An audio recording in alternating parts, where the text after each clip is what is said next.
Bonjour à tous, bienvenue au sein de la bibliothèque de l'Université Toulouse-Capitole, en compagnie de Maître Valérie Nouvel, avocate, pour faire le point justement sur l'offre de reprise.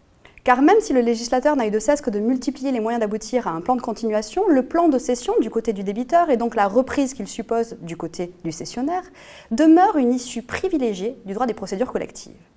À ce propos, je vous remercie d'avoir accepté de nous livrer les clés de cette opération complexe, en ce qu'elle entremêle une approche juridique, bien évidemment, mais également économique et financière, surtout, sans oublier la forte dimension psychologique de cette opération, en ce que précisément, elle viendra peut-être remettre en cause les espoirs d'un dirigeant et des salariés.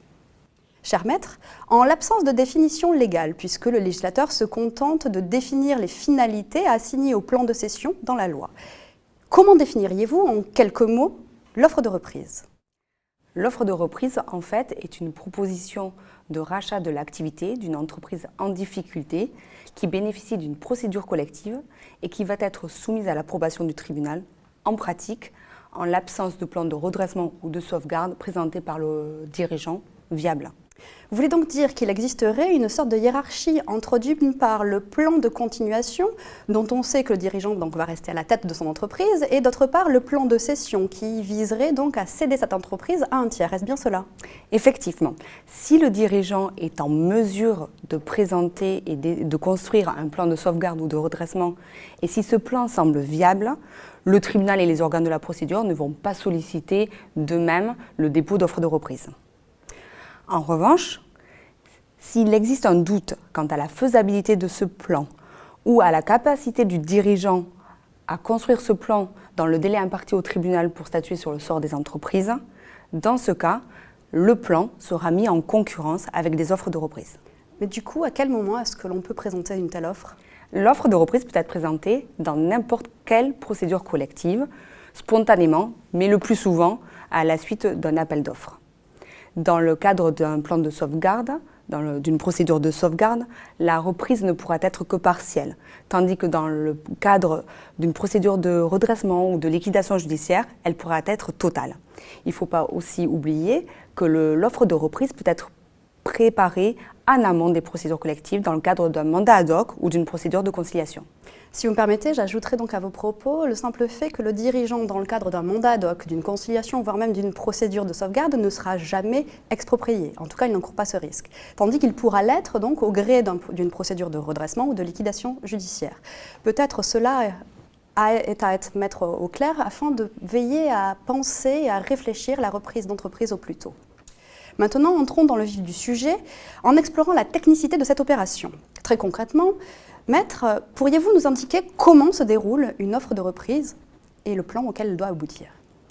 Donc, sans rentrer dans le détail, on peut considérer qu'il existe 5 grandes étapes pour acheter l'activité d'une entreprise en difficulté. En pratique, cela débute par un appel d'offres qui va être publié et qui va fixer une date butoir pour déposer l'offre.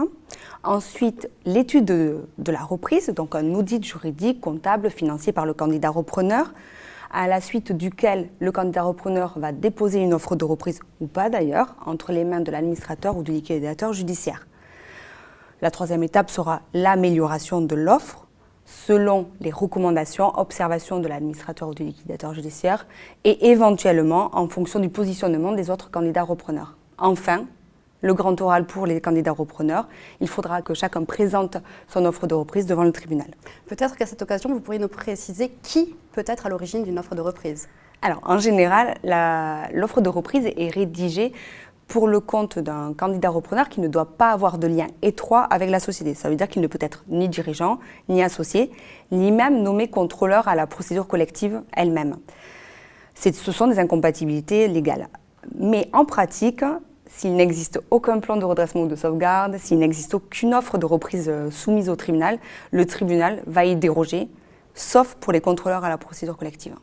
Et même si je suppose que chaque reprise d'entreprise est spécifique, grâce à votre expérience, est-ce que vous pourriez nous préciser quel peut être le contenu de cette offre? Alors, pour répondre aux exigences du Code de commerce, classiquement, le rédacteur va intégrer dans le plan de cession, qui est le support de l'offre de reprise, à minima 4 parties, qui sont le projet économique, le volet économique, le périmètre de reprise, le volet financier et les conditions juridiques de l'offre de reprise elle-même. Concernant le volet économique, il s'agit de la présentation du repreneur, de ses motivations et de son projet pour redresser l'entreprise, avec donc les mesures de redressement, les prévisions d'activité et de financement. Ensuite, le périmètre de reprise va comprendre, lui, la liste des éléments d'actifs repris, la liste exhaustive des contrats d'exploitation, éventuellement le sort des encours, s'il en existe, et va intégrer le volet social avec la liste des postes de travail repris. Les candidats repreneurs doivent d'ailleurs ne pas hésiter à aller à la rencontre des salariés pendant leur audit. Et enfin, le troisième volet important, c'est le volet financier qui correspond en fait au budget que va accorder le candidat repreneur à la reprise de l'activité en difficulté. Il faut bien préciser le prix de cession qui doit être ventilé, c'est une obligation légale, éléments corporels, éléments incorporels. Il faut indiquer le prix accordé aux marchandises au stock, éventuellement les charges augmentatives de prix comme la reprise du passif social ou la prise en charge du 13e mois à venir en totalité. Et enfin, il faut présenter des garanties de financement solides ou des justificatifs des fonds propres existants. Et enfin, la dernière partie est consacrée aux conditions juridiques de l'offre de reprise elle-même. Ainsi structurée, rédigée, modelée, est-il néanmoins possible de modifier cette offre de reprise et si oui, jusqu'à quand ? Effectivement, l'offre de reprise peut être modifiée jusqu'à 48 heures avant l'audience du tribunal qui va statuer sur les offres de reprise.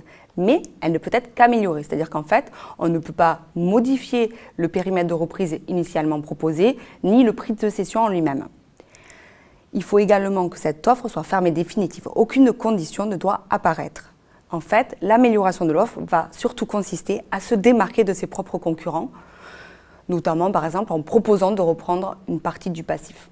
Je comprends parfaitement que vous attiriez l'attention de vos clients sur ces points, sur ces exigences, mais d'après vous, quels sont les points sensibles d'une offre de reprise à ne pas négliger ? Il ne faut pas perdre de vue que le candidat repreneur va racheter l'activité d'une entreprise en difficulté qui ne va bénéficier d'aucune garantie de par le tribunal ou le débiteur lui-même. Il faut donc qu'il prête une attention particulière à la rédaction de son offre de reprise et notamment, effectivement, il y a quelques points sensibles.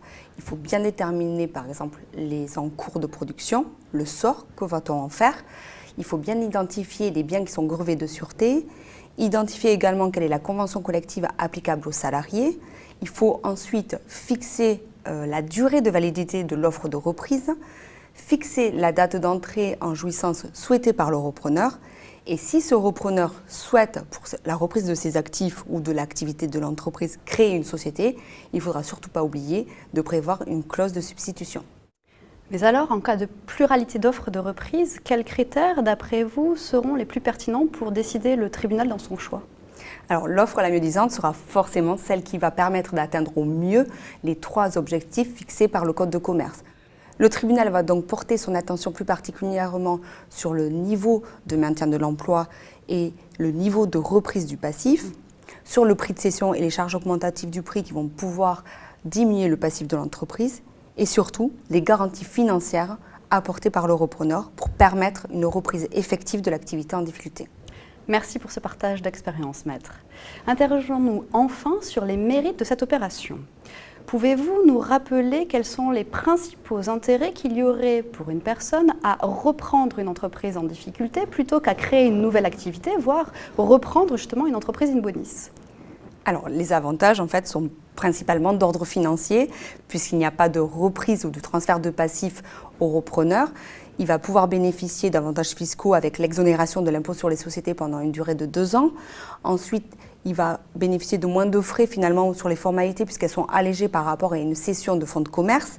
Et enfin, il y a une transparence vis-à-vis des offres de reprise concurrentes et donc on va éviter la surenchère inutile du prix de cession. Ensuite, le temps finalement accordé à la reprise d'une activité en difficulté n'est pas très important puisqu'il va être limité à la durée légale impartie au tribunal pour statuer sur le sort de l'entreprise en difficulté. Avec ces avantages, peut-être que ceux qui nous écoutent seront un jour intéressés par la reprise d'une entreprise en difficulté. Mais alors, comment savoir qu'une entreprise est à reprendre et donc à vendre ? Alors, l'avantage par rapport aux entreprises in bonis, c'est que les entreprises en difficulté sont publiées. Donc, on va pouvoir connaître, notamment sur le site internet des administrateurs et mandataires judiciaires, l'existence d'un fonds de commerce ou d'une activité à reprendre. Également, il y a des publications qui sont faites par voie de presse, la presse généraliste telle que les Échos, ou la presse spécialisée en fonction du domaine d'activité de l'entreprise en difficulté. Enfin, les cabinets d'avocats ont accès à certaines bases de données qui vont leur permettre d'identifier des entreprises en difficulté.